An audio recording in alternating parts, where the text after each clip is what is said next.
कहानी की शुरुआत में हमें रॉबी नाम का एक आदमी दिखाया जाता है जो कि अपनी मरी हुई गर्लफ्रेंड जेन को दिख रहा है। उन दोनों का एक्सीडेंट हुआ था जिसमें रॉबी तो बच गया लेकिन जेन बच नहीं पाई। वो बहुत रो रहा है, उसे समझ में नहीं आ रहा है कि वो क्या करे। कई दिनों तक भटकने के बाद वो एक टैरोट कार्ड रीडर के पास जाता है और उससे कहता है कि मुझे कुछ भी करके जेन से बात करनी है, आप कुछ भी कीजिए, उसकी आत्मा को बुलाइए, मुझे उससे माफी मांगनी है। वो रीडर रॉबी को समझाती है कि हम कुछ ऐसा नहीं कर सकते, ये करना बहुत खतरनाक होगा, लेकिन रॉबी उससे बार बार जिद कर रहा है कि कुछ भी कीजिए लेकिन जेन की आत्मा को बुलाइए। रॉबी के काफी जिद करने के बाद फाइनली वो कार्ड रीडर मान जाती है और वो रॉबी से कहती है कि मैं कुछ नहीं करूंगी क्योंकि ये काम खतरे से खाली नहीं है, लेकिन मैं तुम्हें एक रास्ता बता सकती हूँ जिससे तुम जेन की आत्मा से बात कर सकते हो। और फिर वो रॉबी को एक लाल किताब देती है और कहती है कि इस लाल किताब की मदद से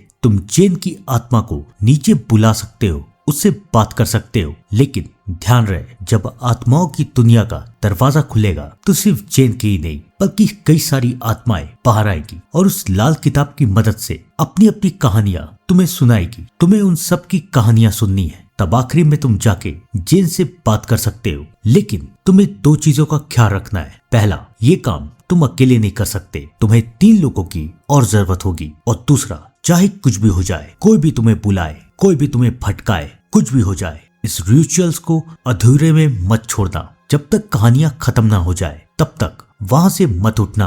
आत्माएं कोशिश करेगी तुम्हें बहकाने की, तुम्हें वहां से उठाने की, लेकिन तुम उठना मत। रॉबी उस रीडर की सारी बात मान जाता है और फाइनली वो अपने 3 दोस्त जेफ, स्टेसी और एमी को लेके एक पुराने से घर में जाता है। ये घर उसके एक दोस्त का था जहाँ पे कई साल पहले कुछ लोगों ने अपनी जान दे दी। तब से इस घर में कोई नहीं आता था और रॉबी को अपने काम के लिए ऐसी किसी घर की जरूरत थी। रॉबी अपने दोस्तों के साथ वहां पर आता है। सब कोई रॉबी के साथ तो आ गए लेकिन सब रॉबी का मजाक उड़ा रहे कि ऐसा कुछ नहीं होता, जेन अब इस दुनिया से जा चुकी है, वो कभी वापस नहीं आएगी। लेकिन रॉबी सबको समझाता है कि प्लीज मेरे लिए ये एक बार कर दो। सब तैयार हो जाते हैं कि चलो ना, क्या होगा, एक नया एडवेंचर हो जाएगा, उससे ज्यादा तो और कुछ भी नहीं। फाइनली वो चारों सर्कल बना के बैठते हैं और रॉबी किताब को खोलता है और किताब उन्हें पहली कहानी सुनाता है। ये कहानी है जेना नाम की एक लड़की की।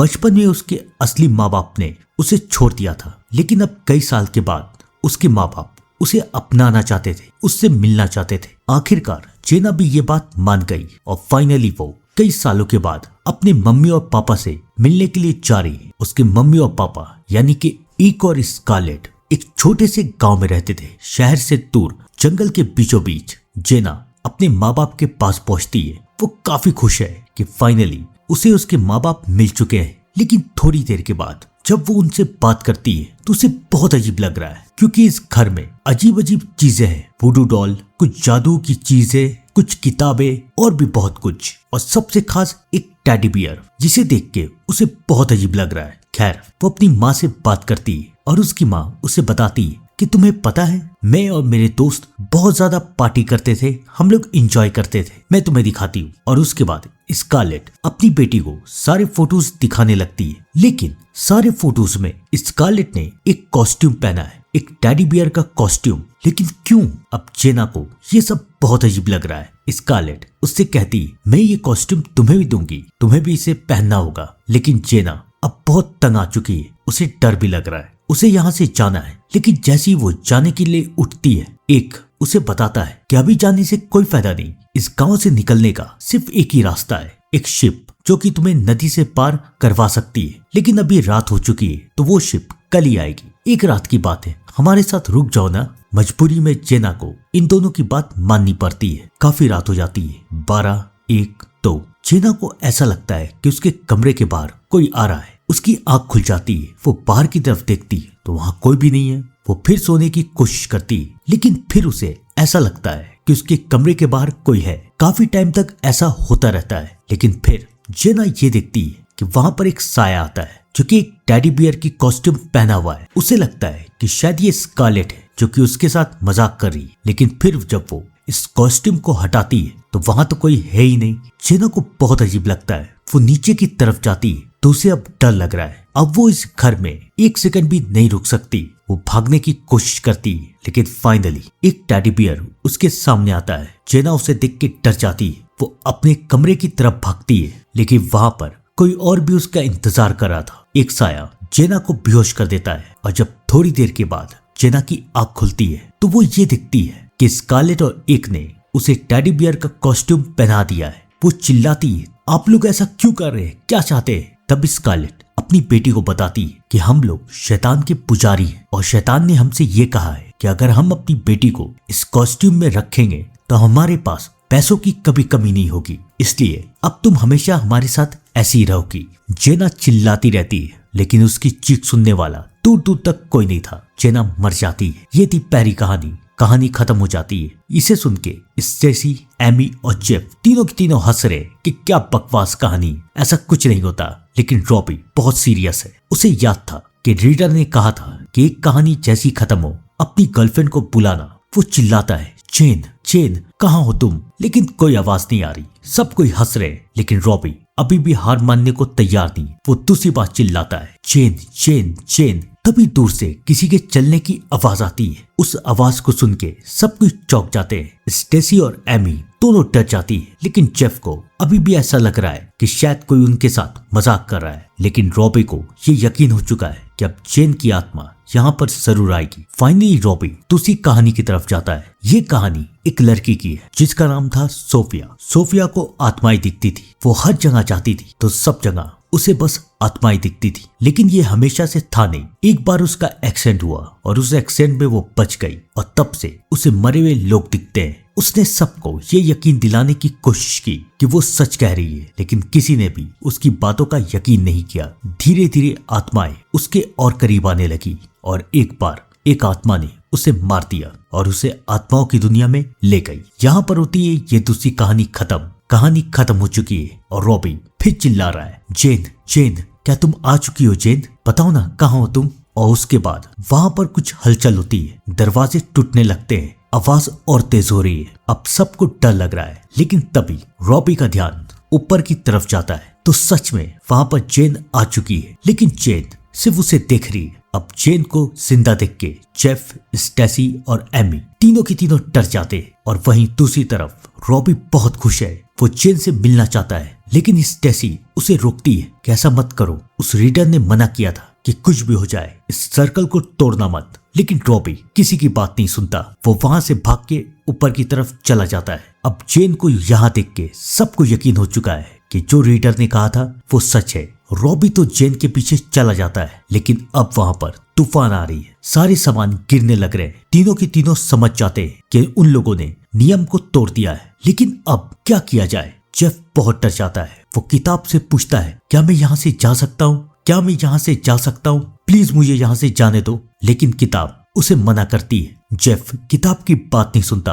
वो वहां से भागने की कोशिश करता है, लेकिन तभी एक आत्मा जेफ को स्टेसी और एमी के सामने मार देती है। अब जेफ का ये अंजाम देख के दोनों के दोनों डर जाते हैं और तभी किताब अपनी तीसरी कहानी की तरफ बढ़ती है। ये कहानी है एक हीलर नाम की लड़की की। एक दिन उसके घर में नॉक हुआ, नॉक नॉक, और हीलर ने जब दरवाजा खोला तो बाहर एक बॉक्स है और उस बॉक्स में एक क्राउन है, लेकिन वो क्राउन बहुत अजीब तरीके का है। उसे समझ में नहीं आ रहा है कि ये कैसा क्राउन है। खैर वो उस क्राउन को रख के सो जाती है, लेकिन आधी रात को वो बेचारी ये नहीं देख पाती कि उस क्राउन के अंदर से एक शैतान बाहर निकलता है, जो कि धीरे धीरे हीलर के पास आ रहा है। अचानक हीलर की आंख खुल जाती है। पहले तो उसे ऐसा लगता है कि ये उसकी गलतफहमी है, लेकिन फिर वो उस शैतान को देख लेती है। डर के मारे वो ब्लैंकेट के नीचे छुप जाती है, लेकिन वो शैतान ब्लैंकेट को हटाता है। हीलर इधर उधर देखने की कोशिश करती है, लेकिन दूर दूर तक कोई भी नहीं। और तब उसकी नजर उस क्राउन पे जाती है। वो समझ जाती है कि ये एक शापित क्राउन है, तो वो इस क्राउन को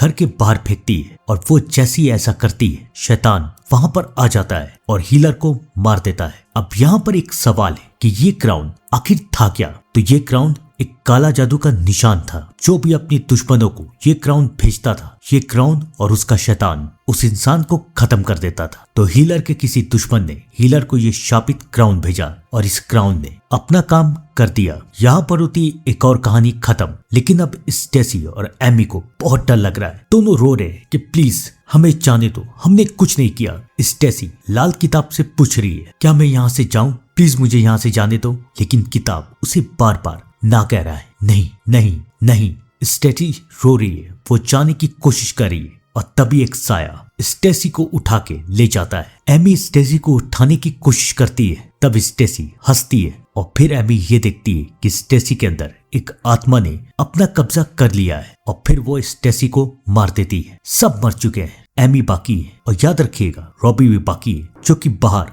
अभी भी अपनी गर्लफ्रेंड को ढूंढ रहा है। किताब एक बार फिर पलटती है और हमारे सामने एक और कहानी आती है। ये कहानी है बेथ नाम की एक लड़की की। एक दिन वो अपने दोस्त माइक से बात करती रहती है। वो देखती है कि माइक ने अपने सोशल मीडिया में काफी अच्छे फोटोज को अपलोड किया है। तो वो अपने दोस्त से पूछती है कि तुमने इतने अच्छे फोटोज कैसे खींचे? तब उसका दोस्त उसे बताता है कि मेरे पास एक ऐप है, उस ऐप से काफी अच्छे फोटोज आते हैं। वो बेथ को बताता है तो बेथ भी काफी खुश होती है। फाइनली वो उस ऐप को डाउनलोड करती है और सही में उस ऐप में काफी अच्छे फोटोज आ रहे हैं, काफी अच्छे फिल्टर्स है। बेथ उसे यूज करती है और फिर वो अपने फोटोज को अपलोड करती है। सब कोई को उसके फोटोज काफी पसंद आ रहे हैं। लेकिन उसके पास बार बार स्टेलियन नाम के एक लड़के का मैसेज आ रहा है। वो बेथ से कहता है कि मैं आपसे बात करना चाहता हूँ। बेथ को लगता है कि शायद ये लड़का उसे पसंद करने लगा है। दोनों के बीच में काफी बात होती है और फिर ये तय होता है कि आज रात वो मिलेंगे। बेथ अपने दोस्त माइक को बताने की कोशिश करती है कि उसके साथ क्या हुआ, लेकिन माइक बहुत डरा हुआ है। इससे पहले वो बेथ को कुछ बता पाता, अचानक माइक का कॉल कट जाता है। बेथ बार बार माइक के कॉल को ट्राई करती है, लेकिन अब उसका फोन लग नहीं रहा। इससे पहले बेथ कुछ और कर पाती, स्टेलियन का मैसेज आता है कि मैं तुम्हारे घर के बाहर हूँ। पहले तो बेथ मना करती है, लेकिन फिर वो ये सोचती है कि चलो स्टेलियन से बात किया जाए। लेकिन जैसे ही वो दरवाजा खोलती है तो स्टेलियन का चेहरा देख के बेथ डर जाती है। वो इंसान तो बिल्कुल नहीं लग रहा था। वो दरवाजे को बंद कर देती है, लेकिन स्टेलियन बाहर से चिल्ला रहा है, बेथ मुझे तुमसे बात करनी है। तुम जो फिल्टर यूज कर रही हो ना, उसे मत यूज करो। उस फिल्टर ने मेरा ये अंजाम कर दिया है। वो उस फिल्टर तुम्हारे ऊपर काबू करना चाहता है। बेथ को समझ में नहीं आता कि ये क्या कह रहा है, लेकिन जैसे ही उसका ध्यान आईने की तरफ जाता है तो वो ये देख लेती है कि उस फिल्टर ने उसके साथ क्या किया है। उसने उसे पूरी तरीके से बदल दिया है। बेथ को बहुत गुस्सा आता है, उसे बहुत रोना आता है और वो उस फिल्टर को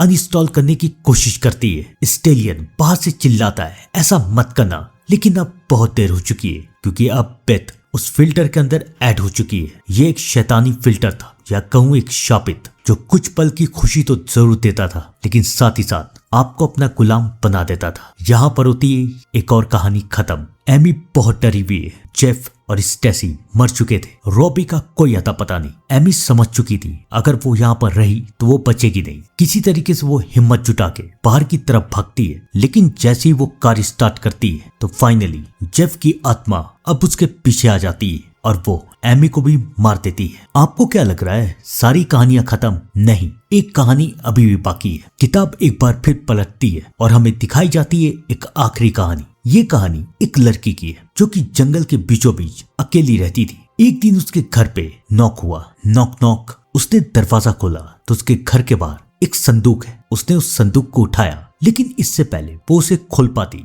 उस संदूक अपने आप हिल रहा है। लड़की को डर लगता है और वो उसे बाहर फेंक देती है और उसके बाद वो सो जाती है। लेकिन रात को जब उसकी आंख खुलती है तो वो ये दिखती है कि वो संदूक उसके कमरे में आ चुका है और अब धीरे धीरे करके वो खुलता जा रहा है और उसके अंदर से एक इंसान बाहर निकलता है, लेकिन उसका चेहरा इंसान जैसा बिल्कुल नहीं था। और फिर वो संदूक उसी लड़की के ऊपर रख देता है, यानी कि वो इस संदूक के कैद से आजाद हो जाती है और फिर वो मर जाती है। और अब ये लड़की इस संदूक की नई शिकार है। ये संदूक एक शापित संदूक था जो कि लोगों को शैतान बनाने का काम करता था। अगर इससे मुक्त होना है तो इसे आपको दूसरे के चेहरे पे रखना पड़ेगा, तभी आप इससे मुक्त होके इस दुनिया को छोड़ के जा सकते, वरना नहीं। सारी कहानियां खत्म हो गई, लेकिन अब रॉबी कहाँ है? रॉबी बाहर की तरफ है और फाइनली उसे उसकी गर्लफ्रेंड जेन दिख जाती है। वो जेन के पास जाता है, उससे माफी मांगता है कि प्लीज मुझे माफ कर दो, मैं कार तेज चला रहा था, इसी वजह से हमारा एक्सीडेंट हुआ।